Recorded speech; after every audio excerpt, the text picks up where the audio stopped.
السلام عليكم ورحمة الله وبركاته. بسم الله الرحمن الرحيم. الحمد لله رب العالمين. اللهم صل على سيدنا محمد وعلى آله وصحبه أجمعين. أما بعد. تني إسلام ديا تني جماعة ميليا تو كريم है अब कोई फिरता है अतिया तेरा. अल्हम्दुलिल्लाह ಗೌರವಾನ್ವಿತರಾದ ಸಯ್ಯದ್ ತಲಕಿ ತಂಗಳ ಉಸ್ತಾದರವರು, ಅದೇ ರೀತಿ ವೇದಿಕೆಯಲ್ಲಿರುವ ಗೌರವಾನ್ವಿತರಾದ ಅತಿಥಿಗಳು, ಅಲ್ಹಮ್ದುಲಿಲ್ಲಾ ಮರಿಕ್ಕಳ ಈ ಒಂದು ಪ್ರದೇಶದಲ್ಲಿ ತಾಜುಲ್ ಫುಕಹಾ ಶೇಖುನ ಬೇಕಳ ಉಸ್ತಾದರವರ ಉರೂಸ್ ನಿಮಿತ್ತ ನಾವೆಲ್ಲರೂ ಕೂಡ ಒಂದುಗೂಡಿದ್ದೇವೆ. ಅಲ್ಹಮ್ದುಲಿಲ್ಲಾ ನನ್ನ ಸಹಿತ ಎಲ್ಲರಿಗೂ ಕೂಡ ಅಭಿಮಾನವಾಗಿದೆ.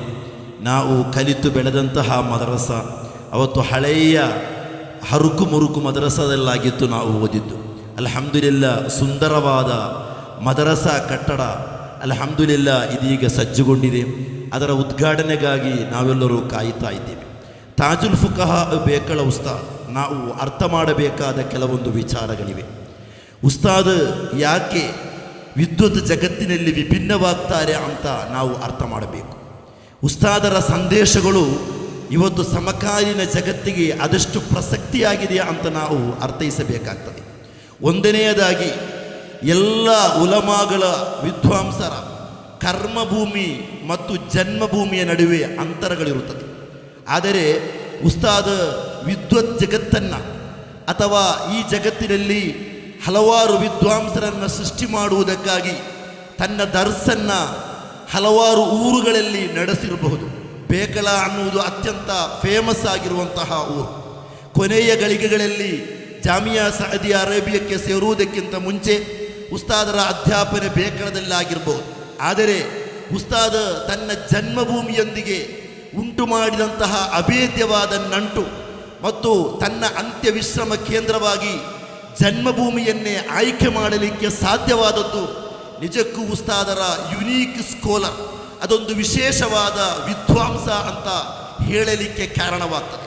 ತನ್ನ ಜನ್ಮಭೂಮಿಯಲ್ಲಿ ನಾನು ಉಸ್ತಾದರ ವಫಾತಿನ ಬಳಿಕ ಅವತ್ತಿನ ಉಪಾಧ್ಯಕ್ಷರಾಗಿ ಕಾರ್ಯಾಧ್ಯಕ್ಷರಾಗಿದ್ದ ಅಬ್ಬಾಸ್ ಆಕ ಕೊಡಂಚಿಲ್ರವರನ್ನು ಮಾತಾಡಿದ್ದೆ.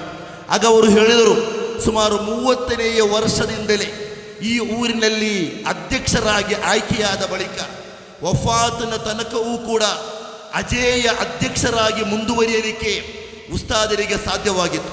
ಹಬೀಬ್ ಆಕಾ ರಸೂಲುಲ್ಲಾಹಿ ಸಲ್ಲಲ್ಲಾಹು ಅಲೈಹಿ ವಸಲ್ಲಮರ ಗುಣ ಮಹಿಮೆಯಲ್ಲಿ ಅತ್ಯಂತ ವಿಶೇಷವಾದದ್ದು ಏನು ಅಂತ ಕೇಳಿದರೆ, ತನ್ನ ಸ್ವಂತ ಊರಾದ ತನ್ನ ಕುಟುಂಬಿಕರು, ತನ್ನ ಮನೆ ಬಂಧು ಬಳಗದವರು, ಸಹಪಾಠಿಗಳು ಸರ್ವರೂ ಇರುವಂತಹ ಮಕ್ಕಾದಲ್ಲಿ ಸಯ್ಯದುನಾ ರಸೂಲುಲ್ಲಾಹಿ ಸಲ್ಲಲ್ಲಾಹು ಅಲೈಹಿ ವಸಲ್ಲಮರಿಗೆ ಅಲ್ ಅಮೀನ್ ಅನ್ನುವಂತಹ ವಿಶೇಷವಾದ ಮಹಿಮೆಯ ಗುಣಗಾನವನ್ನು ಅಥವಾ ಸಯ್ಯದುನಾ ರಸೂಲುಲ್ಲಾಹಿ ಸಲ್ಲಲ್ಲಾಹು ಅಲೈಹಿ ವಸಲ್ಲಮರ ಗುಣನಡತೆಯ ಮೆಚ್ಚುಗೆಯನ್ನು ಊರಿನವರು ಕೊಟ್ಟಿದ್ದರು ಅನ್ನುವುದು ಅತಿ ದೊಡ್ಡ ಸರ್ಟಿಫಿಕೇಟ್ ಆಗಿತ್ತು.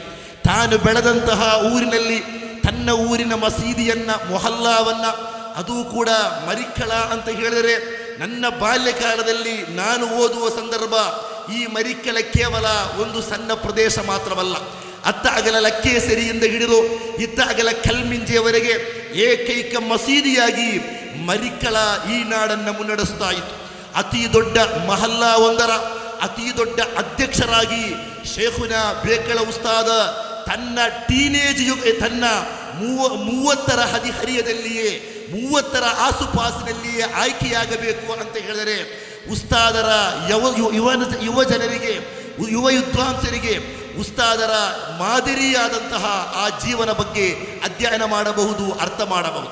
ಇನ್ನೊಂದು ವಿಚಾರ ಏನು ಅಂತ ಹೇಳಿದರೆ, ಉಸ್ತಾದ ಈ ಭಾರತದಲ್ಲಿ ಒಬ್ಬ ವಿದ್ವಾಂಸ ಹೇಗಿರಬೇಕು ಅನ್ನುವುದನ್ನು ಅತ್ಯಂತ ಸ್ಪಷ್ಟವಾಗಿ ಕಲಿಸಿಕೊಟ್ಟಿದ್ದಾರೆ.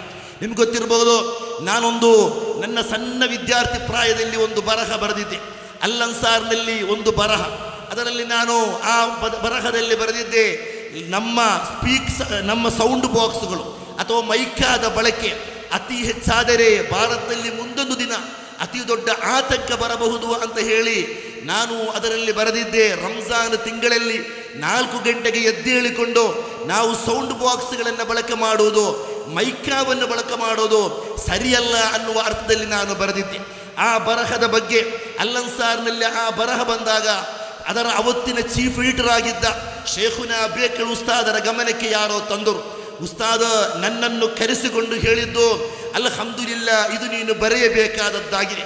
ಯಾಕೆ ಅಂತ ಹೇಳಿದರೆ, ಭಾರತ ಅನ್ನುವ ಸರ್ವಧರ್ಮ ಬಾಂಧವರು ಬದುಕುಳುವಂತಹ ಊರುಗಳಾಗಿದೆ ನಮ್ಮ ಊರುಗಳು.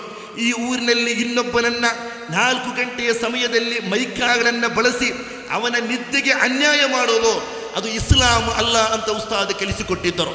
ಉಸ್ತಾದರ ಬದುಕಿನುದ್ದಕ್ಕೂ ನೋಡಿದಾಗಲೂ ಕೂಡ, ಉಸ್ತಾದರ ವಿಚಾರಧಾರೆಗಳು ನೋಡಿದಾಗಲೂ ಕೂಡ ಈ ನಾಡಿನಲ್ಲಿ ಒಬ್ಬ ವ್ಯಕ್ತಿ ಯಾವ ರೀತಿ ಬಾಳಬೇಕನ್ನುವುದರ ಸುಂದರವಾದ ಸಂದೇಶಗಳ ಸಮಗ್ರವಾದ ಅದ್ಭುತಪೂರ್ವವಾದ ಜೀವನವಾಗಿತ್ತು.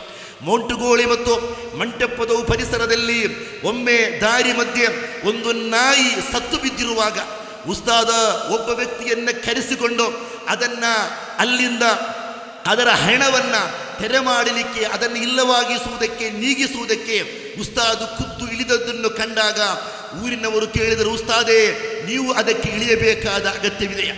ಆಗ ಉಸ್ತಾದಿ ಹೇಳಿದ್ದು, ಇದು ನನ್ನ ಜವಾಬ್ದಾರಿ ಎಂದಾಗಿತ್ತು.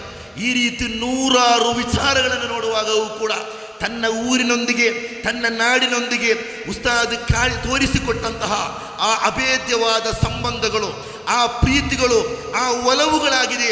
ಇವತ್ತು ನಮಗೆ ಅಲ್ಹಮ್ದುಲಿಲ್ಲಾ ಶೇಖುನಾ ಉಸ್ತಾದರ ಬಳಿ ಬಂದು ನಮಗೆ ಊರಿನವರಿಗೆ ಜಿಯಾರತ್ ಮಾಡಲಿಕ್ಕೆ ಅವಕಾಶವಾಗಿದೆ. ಈ ರೀತಿ ವಿದ್ವತ್ ಜಗತ್ತಿನ ಅಭೂತಪೂರ್ವ ಕೊಡುಗೆಯಾಗಿದ್ದ ಶೇಖುನಾ ಉಸ್ತಾದರ ಇಲ್ಮಿನ ಬರಕತ್ತಿನಿಂದ ನಮಗೂ ಕೂಡ ಇನ್ನಷ್ಟು ಖಿದ್ಮತ್ ಮಾಡಲಿಕ್ಕೆ ತೌಫೀಕ್ ಮಾಡಲೆಂದು ಮಾತ್ರ ಹೇಳುತ್ತಾ, ಈ ಮುತಅಲ್ಲಿಮಾದ ನಾನು ಉತ್ತರ ಕರ್ನಾಟಕದ ಧಾರ್ಮಿಕವಾದ ಶೋಚನೀಯ ಸ್ಥಿತಿಗತಿಗಳನ್ನು ಉಸ್ತಾದರ ಮುಂದೆ ಹೇಳಿದಾಗ, ನಾವಲ್ಲೊಂದು ಸಣ್ಣ ಪುಟ್ಟ ಶಿಕ್ಷಣ ಸಂಸ್ಥೆ ಆರಂಭಿಸಿದ್ದೇವೆ ಅಂತ ಹೇಳಿದಾಗ, ಆರೋಗ್ಯವಾಗಿ ವಾಸ್ತವದಲ್ಲಿ ಆರೋಗ್ಯ ಸ್ಥಿತಿ ಅಷ್ಟೊಂದು ಉತ್ತಮವಲ್ಲದ ಆ ಕಾಲದಲ್ಲಿ ಉಸ್ತಾದ 7 ಗಂಟೆಗಳ ಕಾಲ ಸಂಚಾರ ಮಾಡಿಕೊಂಡು ಹಾವೇರಿಯ ಸವನೂರಿಗೆ ಬಂದು ನಮಗೆ ಶಿಕ್ಷಣ ಸಂಸ್ಥೆಯನ್ನು ಉದ್ಘಾಟನೆ ಮಾಡಿಕೊಂಡು ಅಲ್ಲಿ ಶಿಲಾನ್ಯಾಸ ಮಾಡಿಕೊಂಡು ನಮಗೆ ಎಲ್ಲ ರೀತಿಯ ಬೆಂಬಲವನ್ನು ಘೋಷಿಸಿದರು.